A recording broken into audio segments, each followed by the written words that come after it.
मी माझ्या पूर्ण फॅमिलीसह आम्ही सर्वजण श्रीनगर जम्मू काश्मीरला फिरायला आलो होतो। आजचा हल्ला झाल्यानंतर इथले पर्यटक प्रचंड घाबरलेले आहेत आणि आम्ही सर्वजण सुरक्षित आहोत, परंतु पर्यटक एवढे घाबरलेले आहेत की काही काही पर्यटक आजच आलेले आहेत, काही 2 वाजता पहलगामवरनं निघालेले आहेत आणि 2:30 वाजता ही घटना घडलेली आहे। काहींच्या पर्वत आणि त्याच्यानंतरच्या फ्लाईट्स आहेत।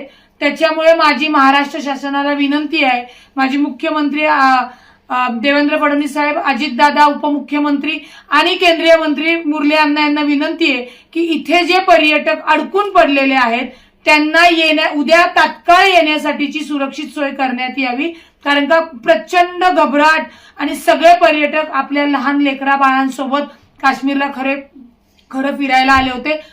ही घटना म्हणजे मी काल आम्ही पहलगामला गेल्यानंतर आम्हाला असं कोणतंही वातावरण जी परिस्थिती वाटली नाही, परंतु आजची परिस्थिती ऐकून जेव्हा आम्ही गोंदाला म्हणजे गुलमर्गला होतो, गोंडोलाला होतो, तेव्हा आम्हाला तातडीने सगळ्यांना तिथला परिसर रिकामा करायला लावला। माझी कृपया महाराष्ट्र शासनाला विनंती आहे, जे इथे महाराष्ट्र, कर्नाटक, गुजरात ही जी सगळी पर्यटक जवळजवळ 80 ते 90% आहेत आणि ती इथे अडकून पडलेली आहेत, प्रचंड घाबरलेली आहेत, त्यांना उद्या तातडीने सुरक्षित मध्ये विमानतळावर नेऊन आपल्या राज्यामध्ये येण्यासाठीची जी विमान सेवा असेल ती त्वरित तयार करून द्यावी अशी माझी विनंती आहे।